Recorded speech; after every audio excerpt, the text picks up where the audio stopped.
Johan Cruyff had a rule. Speed, he said, is often confused with insight. Start reading the play earlier than everyone else, and you only seem faster. In other words, if you have to sprint to reach the ball, you are already too late. Now imagine a forward who plays entire World Cup matches barely breaking into a run, who covers less ground than almost anyone on the pitch, and decides every one of them. Argentina grind their way through another World Cup, and every time they stumble, the cameras find the same man. He's 39.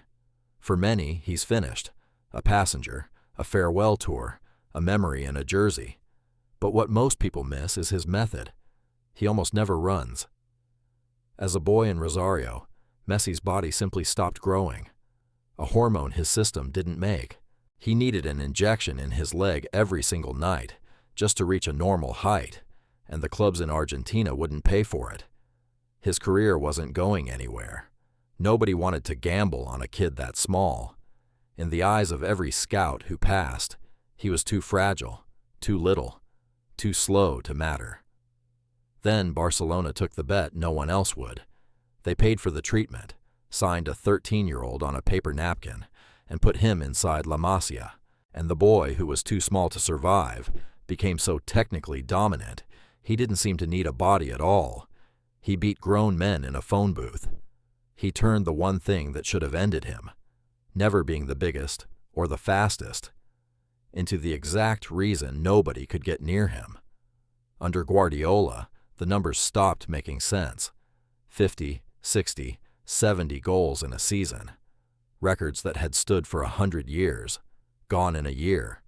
4 Champions Leagues, 8 Ballon d'Ors, more than any human who has ever touched a football. And he did it getting kicked, fouled, and hunted every single week, and almost never running to chase it back. But the real shift came when Guardiola built the entire team around a single idea. Give Messi the ball in space and let him think. In that system, running was the last thing they wanted from him. They wanted him still, watching, choosing.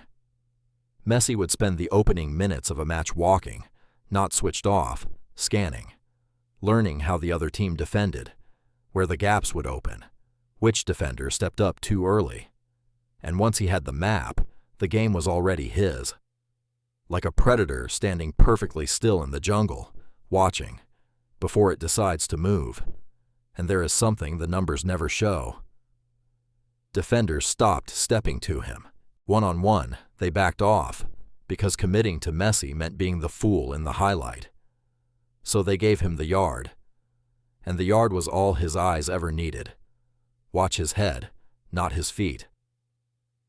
Before the ball ever reaches him, it turns, left, right, over the shoulder, again, 6, 7, 8 times, building a live map of 21 other players that nobody else on the pitch has. He isn't reacting to the game. He's 4 seconds ahead of it. The rest of football worships the opposite. The box-to-box engine. The kid who runs 12 kilometers and presses until he drops. Magnificent, for an hour. Then the legs go, the head drops, and the map goes blurry at the exact moment it matters most. Messi bet his entire career on the other thing. Not the legs, the eyes. So if he doesn't run, what does he actually do? He defends the game with position and mind, not sprint and contact. Every sprint he doesn't take is energy saved. Every jog he skips is a heartbeat kept in reserve. For 85 minutes, he does almost nothing. And then, in 3 seconds, he spends everything at once. People remember the 3 seconds. They forget he bought them with a whole match of walking they mistook for weakness. But what happens when the game forces a player like this to do the other thing, to chase, to carry a broken team on his own legs? For years, that was the one story he couldn't rewrite. A World Cup final, lost to Germany. 2 Copa America finals, lost back-to-back, both on penalties. And in 2016, at his lowest, Messi quit the national team altogether. The critics finally had their proof. If the mind was so special, they asked, then where was the cup? It's a fair question, and it has an answer. The walking was never the problem. He was waiting for the one stage where reading the game matters more than anything else on earth. Because then, at an age when the story swore he was finished, the mind did what the legs never could. Copa America, 2021, his first trophy for his country, and the World Cup at 35, the tournament they promised would finally expose him. He ran less than the kids around him. He ran less, and he walked away with the award for the best player of the entire competition. Goals in the group, goals in the knockouts, the assist that unlocked the final, the coldest penalty of his life in the biggest shootout there is. The man who covered the least ground touched every single moment that mattered. His greatness never depended on running, so it never left. And Scaloni built the modern Argentina around protecting exactly that, a team that does the running so Messi can do the thinking. It is why, at 39, he is still standing here. Look at what he is doing right now. In a tournament everyone called a farewell lap, Messi has become the highest-scoring player in the history of the World Cup, passing a record that stood for decades, a hat-trick in the group stage, and a team that wins the exact same way, match after match, silent for 80 minutes, and then, in the dying seconds, one touch from the man who spent the whole night walking. Down and out of time against Cape Verde, he dragged them through. Behind against Egypt, he dragged them through. 2 goals down to England in the semi-final with the clock gone.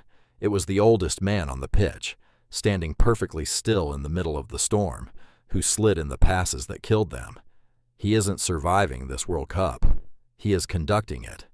Now think about what that means for a final. A final is not 90 minutes of football. It is one moment, hidden somewhere inside those 90 minutes. And the player who is fresh and switched on when it arrives is the one who wins it. The kids running 12 kilometers are magnificent for an hour, and then their legs are gone, and their map goes dark. Messi has spent the whole night doing the opposite, saving it, reading it, waiting. And here is the part that should stop you. This was never the story of a great player getting old and getting clever. Go back to the very beginning. The boy whose body refused to grow could never win with his shoulders or his sprint, because he had neither. So he learned to win with his eyes before he learned anything else. The walking, the scanning, the map. It was always there. It was the first gift, long before the dribbling the world fell in love with. The legs were only ever borrowed, and that is exactly why the walking works. He has spent his entire life knowing what a defender fears, before the defender knows it himself. At 39, the world is finally watching the player he was always going to become. So this Sunday, when the cameras find him standing still, when the commentator tells you he looks finished, when the man everyone has written off strolls quietly toward the halfway line with his hands on his hips, watch him closely. He isn't tired. He's reading the map, and somewhere in that stadium, a door is about to open that only he can see. Everyone will be watching the players who run. They'll be watching the wrong man.